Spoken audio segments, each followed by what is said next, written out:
sorry to break it to you, mister. Sorry, little fella. Sorry, little fella, but I don't. In fact, Eric Swalwell has never chosen children. Eric Swalwell has always campaigned on the backs of dead children in order to try to ban firearms. That's all he's ever done.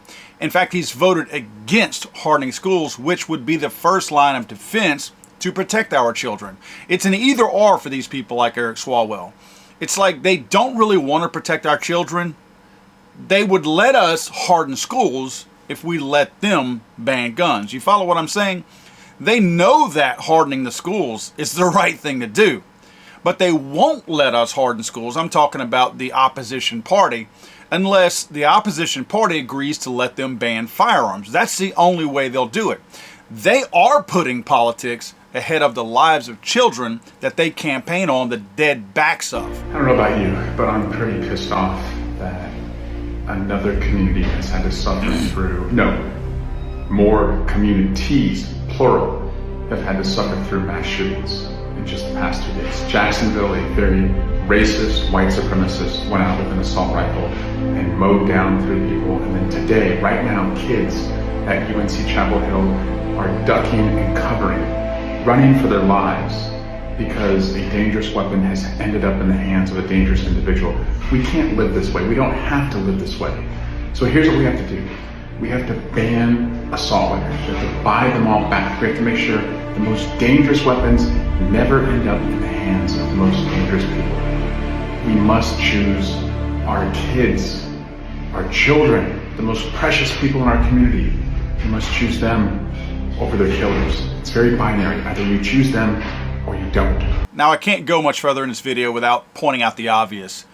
Why is Eric Swalwell in a bathroom stall shooting a TikTok video? Imagine being the guy in the stall next to him. Now, granted, there's probably a reason why Swalwell... Look at Swalwell's face. I was gifted with the gift of being a not-so-handsome person. So, like gay people can talk about gay people, black people can talk about black people, I can talk about ugly people. This guy has the look of perpetual constipation on his face. So I get why he's in the bathroom, but again, imagine being the guy in the stall next to him. Now I would like to point out a couple of lies by this guy. This guy a couple of years ago said that for decades one of the most tried and true scare tactics by the gun lobby is that the government, specifically Democrats, are coming for your guns. These misinformation campaigns have been used for years to scare law-abiding Americans into thinking they are going to be put under government surveillance to confiscate their guns. Let's be crystal clear. The Biden administration has no secret plan to take away your guns. You're absolutely right on the last statement. The Biden administration does not have a secret plan. They've been very open about it. In fact, so have you. You literally just called for that in this exact video. So you're a habitual liar. You continuously say things and then you go back on them openly.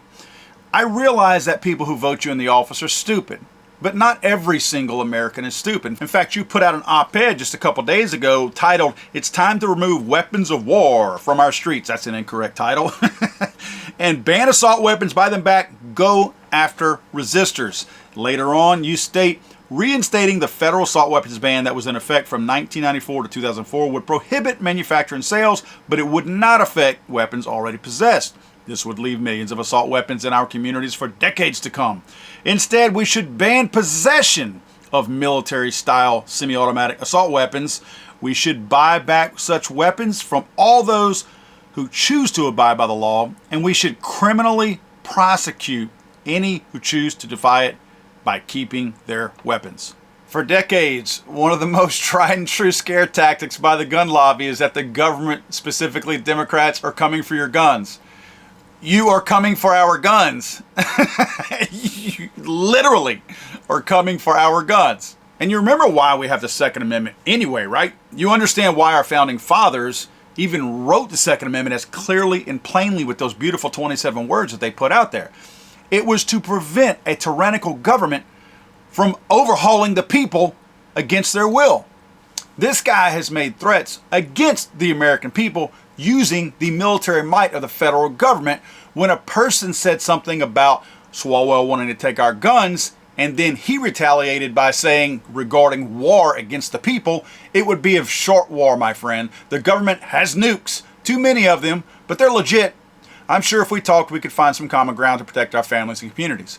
He's basically saying, we are the government, we will kill you with our nukes if we have to. Now, a lot of this is bloviating from a guy who was busted sleeping with a Chinese hooker. A couple of years ago, this guy was busted for sleeping with a Chinese hooker spy. He was compromised by the Chinese government. He's bought and paid for by the Chinese government. And who would want to disarm the people more so than our very own enemy, the Chinese? Tell me this guy is not bought and paid for and compromised by a Chinese hooker spy. I'll prefer not to take my advice from somebody who's compromised by our enemy. And of course, I'm going to move on to show you that this guy, the reason why it is okay for him to want to disarm us, we are our own first line of defense. He's not his own first line of defense. The money that he gets from the taxpayers in America, that's his first line of defense in many ways. He's using the money that the taxpayers pay him to pay for his own private security. At the tune of $86,500 he spent in 2021 on personal security. So I don't have $86,000 annually to pay somebody or an organization to protect me so that I can go unarmed. In fact, I choose to spend a lot less money on that and just manage myself. In fact, I feel like I'm a much better protector of my own family than paying somebody else to do it. And finally, we say follow the money. Anytime that there's some guy speaking out against a constitutional right, you can almost always bet that there's money tied behind it. If you will look at this, in 2020, the 3 top recipients of money from gun control groups were Adam Schiff at the top, Nancy Pelosi, and look there, Eric Swalwell. Eric Swalwell made $90,000 from gun control groups. Now, kind of a weird little swing here, but hear me out if you will. If Eric Swalwell spent $86,000 a year on protecting himself, on paying somebody else with guns to protect him, and the gun control community gives him $90,000, that means that he pocketed $4,000 and he got free security. The gun control movement is not spending $90,000 on me. They're spending on people that they can get to do their own bidding.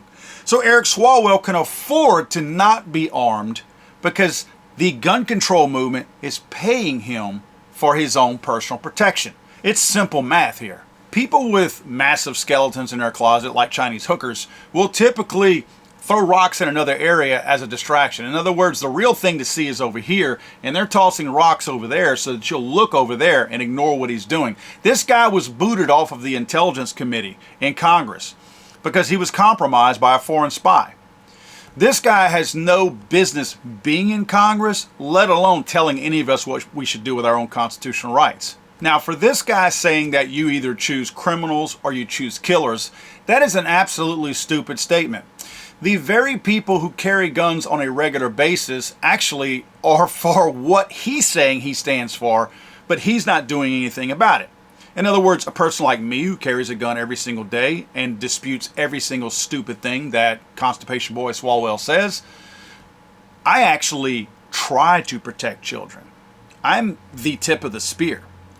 Swalwell is the guy who sits behind the protection, the coward that will not even look at the tip of the spear, let alone pretend to be one. Swalwell is behind a curtain of security. We are in front of that. We are the ones that push and try and work to protect our children, not just in words, not just in bloviation, but we actually get out there and do it. We are the eyes that are on the street. We are the people watching out for ourselves, our brothers, and of course our children. Swalwell sits in a protected place and shouts at people about what they should do, but will never get down on the ground and actually do it. Criminals, this is also a guy who will let criminals out on the street. This is a guy who campaigns to have shorter sentences for criminals. We're the ones who push to lock them up. We're the ones mad because they will not enforce the gun laws that are already on the books. Swalwell doesn't want that. Again, I go back to they like the dead bodies. The higher the stack is, the more money that they can get from gun control groups and fearful people out there that are scared because they put the fear in them saying, I'm for you. Let me explain something to you, Swalwell. You will never take my constitutional rights from me. You will never take my guns from me. You will never be a part of anything that takes my guns. And I know that for a fact, because if somebody were ever successful in passing some kind of a legislation that not only prohibited the purchase of AR-15s, but prohibited the possession of them as you seek, I know for a fact that you won't be the person that tries to come to my house to get them. I know you won't. I know you don't have the testicular fortitude to come to my house to take my firearms from me. But trying to draw that stupid parallel of a person choosing either criminals or children, or else you don't care, is absolutely stupid, because we're the ones that are working towards that. In fact, don't try to trade children's dead bodies for my AR-15s. That's not how it works. And let me tell you something, boy. You either support the Constitution or you don't. God save the Queen, man. I'm sorry, I thought this was America.